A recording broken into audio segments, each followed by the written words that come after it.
Hello everyone, I hope आप सब बढ़िया होंगे। आज की वीडियो में हम बात करेंगे पुरुषवाचक सर्वनाम के भेदों की। पुरुषवाचक सर्वनाम जिसे हम पर्सनल प्रोनाउन के नाम से भी जानते हैं।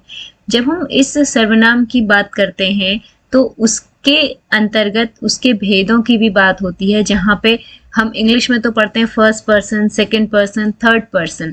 तो हिंदी में उन्हें क्या कहा जाता है, हिंदी में उनकी पहचान कैसे होती है, ये हम आज की वीडियो में जानेंगे। सर्वनाम शब्द क्या होते हैं? सर्वनाम शब्दों से तात्पर्य उन शब्दों से है जो शब्द हमारे संज्ञा के बदले में प्रयोग किए जाते हैं। जैसे हमने बोला कि राम एक अच्छा बच्चा है, हम दोबारा राम बहुत अच्छा क्रिकेट खेलता है नहीं बोलेंगे, हम क्या बोलेंगे? राम एक अच्छा बच्चा है, वह बहुत अच्छा क्रिकेट खेलता है। तो दूसरी बार हमने राम शब्द को वह लिखा, उसे हमने वापस से राम नहीं लिखा। तो यही हमारे सर्वनाम शब्द होते हैं जो हम किसी संज्ञा शब्द के स्थान पर प्रयोग करते हैं। इसका क्या महत्व है? इसका महत्व यह है, देखिए, बार बार अगर हम नाम को रिपीट करेंगे तो वो अच्छा नहीं लगता है। सर्वनाम के प्रयोग करने से भाषा की सुंदरता बढ़ती है, भाषा हमारी आसान और समझ में आने वाली बनती है। सर्वनाम के भेद, 6 भेद हम सर्वनाम के पढ़ते हैं। पुरुषवाचक सर्वनाम, दूसरा होता है हमारा निश्चयवाचक सर्वनाम, तीसरा हमारा होता है अनिश्चयवाचक सर्वनाम, फिर हमारा आता है संबंधवाचक सर्वनाम, प्रश्नवाचक सर्वनाम और निजवाचक सर्वनाम। ये तो हमारे सर्वनाम के 6 भेद होते हैं। आज हम जो बात करेंगे वो हम बात करेंगे पुरुषवाचक सर्वनाम की, यानी पर्सनल प्रोनाउन। पुरुषवाचक सर्वनाम क्या है? वे सर्वनाम शब्द जो किसी बोलने वाले व्यक्ति, किसी सुनने वाले व्यक्ति और किसी अन्य के बारे में जब हम बात करते हैं, उन स्थानों पर जिन सर्वनाम शब्दों का प्रयोग किया जाता है, वे सर्वनाम शब्द पुरुषवाचक सर्वनाम के अंतर्गत आते हैं। जैसे मैंने आपको कुछ बोला तो मैं बोलने वाली हूँ, मैं भी पुरुषवाचक सर्वनाम हूँ। मैं आपसे बात कर रही हूँ, आप भी पुरुषवाचक सर्वनाम है। और हम दोनों किसी तीसरे व्यक्ति के बारे में बात कर रहे हैं, वो भी हमारा पुरुषवाचक सर्वनाम के अंतर्गत आता है। और इसी आधार पर इनका निर्धारण भी होता है कि वह पुरुषवाचक सर्वनाम का कौन सा भेद है। जब हम भेद पे आते हैं तो हमारे पुरुषवाचक सर्वनाम के 3 मुख्य भेद होते हैं, जिसमें सबसे पहला है उत्तम पुरुष, दूसरा होता है मध्यम पुरुष, तीसरा होता है अन्य पुरुष। यानी पुरुषवाचक सर्वनाम के भेद हो गए हमारे 3, उत्तम पुरुष, मध्यम पुरुष और अन्य पुरुष। सबसे पहले बात करते हैं उत्तम पुरुष की। देखिए, इसको हम बहुत आसानी से समझते हैं। कोई भी व्यक्ति होता है, उसे हमेशा ये लगता है कि वो सबसे अच्छा है, सबसे अच्छा, मैं सबसे अच्छा हूँ, मुझसे बेहतर कोई नहीं है।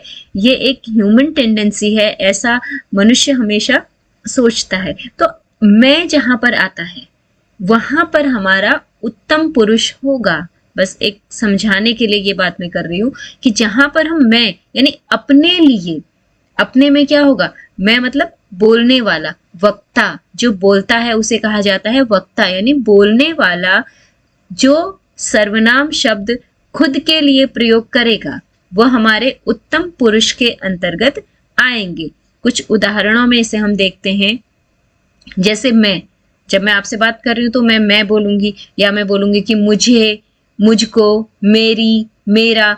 ये सारे जो शब्द हैं वो मैं अपने लिए प्रयोग करूंगी। मैं आपको इन सारे शब्दों से संबोधित नहीं करूंगी, ना ही किसी तीसरे व्यक्ति के लिए इन शब्दों का इस्तेमाल करूंगी। तो जो हम अपने लिए, जो बोलने वाला व्यक्ति अपने आप के लिए जिन सर्वनाम शब्दों का प्रयोग करता है, वो सर्वनाम शब्द हमारे उत्तम पुरुष के अंतर्गत आते हैं। इसके कुछ उदाहरण हैं। जैसे मैं गाना चाहता हूँ, मैं अपने लिए बोल रही हूँ कि मुझे गाना है। उसके बाद है मेरा नाम अजीत है, अजीत मेरा, मैं अपनी बात कर रही हूँ कि मेरा नाम क्या है? अजीत है। फिर है मैं नोएडा में रहता हूँ, मैं अपने लिए प्रयोग कर रही हूँ कि मैं कहाँ रहती हूँ? मैं नोएडा में रहता हूँ, मैं नोएडा में रहती हूँ। मैं रोज क्रिकेट खेलता हूँ, मैं हरिद्वार जा रहा हूँ।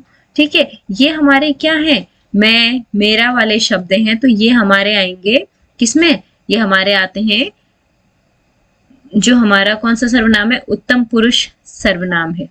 हमारे ये उदाहरण उत्तम पुरुष के उदाहरण हैं। इसके बाद आता है मध्यम पुरुष।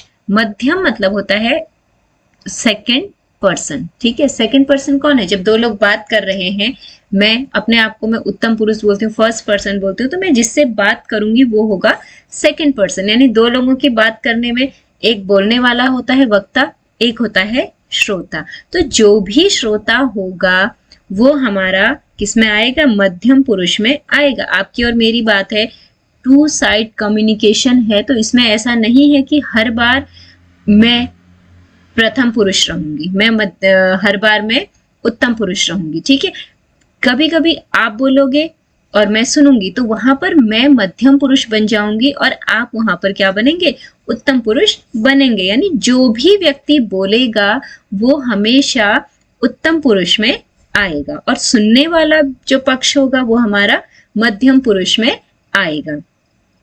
उस सर्वनाम का उपयोग बोलने वाला व्यक्ति सुनने वाले व्यक्ति के लिए करता है। यानी जो सर्वनाम शब्द हम सुनने वाले करेंगे, मैं आपसे बात करूंगी तो मैं आपको बोलूंगी ना कि आप, तुम, तुम्हें, तुमको, तुम्हारा, ये सारे शब्द मैं आपके लिए इस्तेमाल करूंगी। आपका नाम ना लेके मैं आपको इन शब्दों से अगर संबोधित करती हूँ तो ये हमारा आ जाएगा मध्यम पुरुष में। दो लोगों के कम्युनिकेशन में बोलने वाला वक्ता उत्तम पुरुष, सुनने वाला मध्यम पुरुष, और ये आपस में इंटरचेंज होते हैं।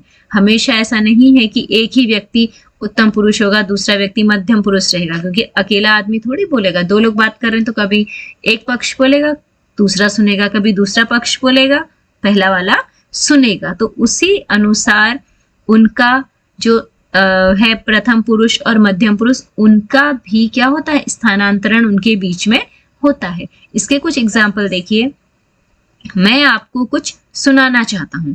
मैं, देखो पहला जो हमने मैं शब्द का प्रयोग किया है, ये हमारा क्या है, मैं अपने लिए बोल रही हूं, तो ये तो हमारा आ गया किसमें, उत्तम पुरुष में। आपको कुछ सुनाना चाहता हूं, मैं किसको सुनाने की बात कर रहा हूं, मैं आपको सुनाने की बात कर रहा हूं, तो जो आपको होगा ये मेरा क्या है, मध्यम पुरुष है। मैं आपके लिए उस शब्द का प्रयोग कर रही हूं।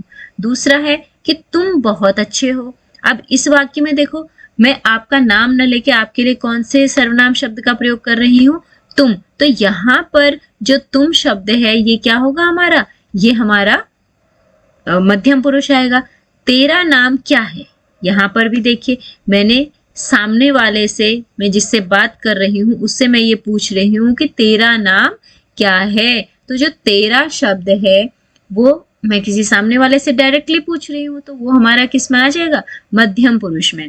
फिर है तुमको किसी दूसरे राज्य जाना चाहिए। तुमको, तुमको शब्द भी मैं क्या कह रही हूँ, मैं जिससे बात कर रही हूँ मैं उसी व्यक्ति को बोल रही हूँ कि तुमको किसी दूसरे राज्य में जाना चाहिए, तो तुमको भी हमारा मध्यम पुरुष है। उसके बाद है जो मैंने तुझे कहा था। तुझे, किसको, सामने वाले से हम बोल रहे हैं कि जो बात मैंने तुझे बोली थी वो वही होना था। ठीक है, यानी हम सुनने वाले व्यक्ति के लिए कौन से शब्द का प्रयोग कर रहे हैं, तुझे। तो उपरोक्त जो उदाहरण हैं, जो यहाँ पर हमने उदाहरण लिखे हैं, इसमें जिन भी शब्दों को अंडरलाइन किया गया है, जिन शब्दों को रेखांकित किया गया है, वो सभी हमारे मध्यम पुरुष के उदाहरण हैं, जो मैं अपने सामने वाले के लिए प्रयोग में कर रही हूँ। मैं जिसके साथ बात कर रही हूँ उस व्यक्ति के लिए मैं इन सारे शब्दों का इस्तेमाल कर रही हूँ, तो ये हमारे आ जाएंगे मध्यम पुरुष में।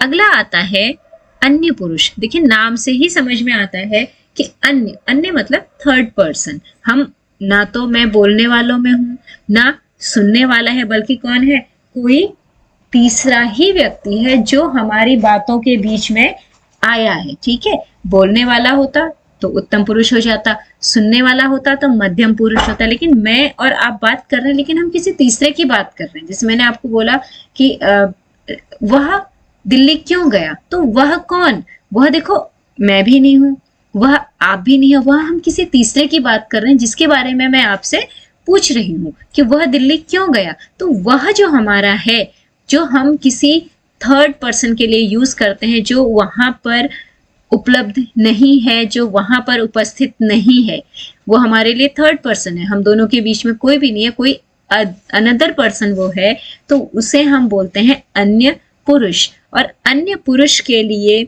जिन सर्वनाम शब्दों का इस्तेमाल किया जाता है, जिन सर्वनाम शब्दों का प्रयोग हम करते हैं, वे हैं कि यह, वह, ये, वे। ठीक है, ये सारे शब्द हमारे किस में आ गए? अन्य पुरुष में आए।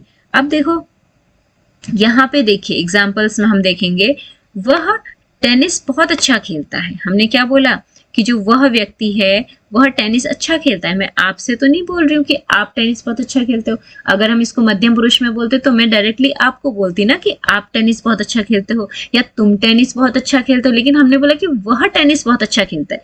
वह न तो मैं हूं न आप हो, बल्कि हम किसी और की बात कर रहे हैं कि वह बहुत अच्छा टेनिस खेलता है। फिर है कि मैंने आपको बताया। मैंने, देखिए इसमें तीनों टाइप के हमारे जो सर्वनाम, पुरुषवाचक सर्वनाम के भेद हैं वो आए हैं। मैंने, मैं अपने लिए प्रयोग कर रही हूं तो ये मेरा क्या हो गया? ये मेरा उत्तम पुरुष है। आपको बताया, आप मेरे सामने हैं, मैं आपको बता रही हूं तो आप मध्यम पुरुष है। कि वह कौन? कोई थर्ड पर्सन जो हमारे बीच में नहीं है मौजूद। वह क्या है? पढ़ाई में काफी होशियार है, पढ़ाई करने में वो बहुत होशियार है। तो इसमें हमारे तीनों जो आए हैं पुरुषवाचक सर्वनाम के भेद, वो यही है कि मैंने हमारा उत्तम पुरुष है, आपको मध्यम पुरुष है और वह हमारा अन्य पुरुष है। फिर है वह टेक्सास जाने के सपने देख रहा है। वह कौन है? कोई, ठीक है ना, आप हो ना मैं हूं। वह क्या कर रहा है? टेक्सास जाने के सपने देख रहा है। उसका ख्वाब, उसका, किसका? कोई थर्ड पर्सन जिसकी हम बात कर रहे हैं, हम उसके ख्वाबों की बात कर रहे हैं कि उसका ख्वाब एक दिन पूरा होगा। मैंने उसे कहा। किसे? उसे, आपको नहीं, मैंने उसे कहा, यानी कोई तीसरा पर्सन है। हमने उसे कहा कि उसे ऐसा नहीं करना चाहिए। किसी काम के लिए आपने उसे टोका और आप सामने वाले व्यक्ति को बता रहे हो कि मैं तो उस व्यक्ति को ये पहले ही बोल चुका था कि उसे ये नहीं करना चाहिए। तो उसे शब्द भी हम क्या करते हैं? हम अन्य पुरुष की तरह प्रयोग में लाते हैं। ठीक है, तो ये हमारे आते हैं जो पुरुषवाचक सर्वनाम है उसके तीनों भेद। उत्तम पुरुष, मैं खुद, अपने लिए जो हम प्रयोग करेंगे। मध्यम पुरुष, हम जिसके साथ बात कर रहे हैं, यानी श्रोता, सुनने वाला। हम बोल रहे हैं तो सामने कोई हमारी बात सुन रहा है, उसके लिए हम जिन शब्दों का प्रयोग करेंगे वो मध्यम में आएंगे। अन्य, वो क्या है? कोई और है, न मैं हूं न वो सुनने वाला है, बल्कि कोई तीसरा व्यक्ति है जो वहां पे मौजूद नहीं है लेकिन हमारी चर्चा में वो शामिल है, तो वो हो जाता है हमारा अन्य पुरुष। ये हमारे हैं पुरुषवाचक सर्वनाम के भेद। 3 भेद हमने इसमें पढ़े। Thank you everyone.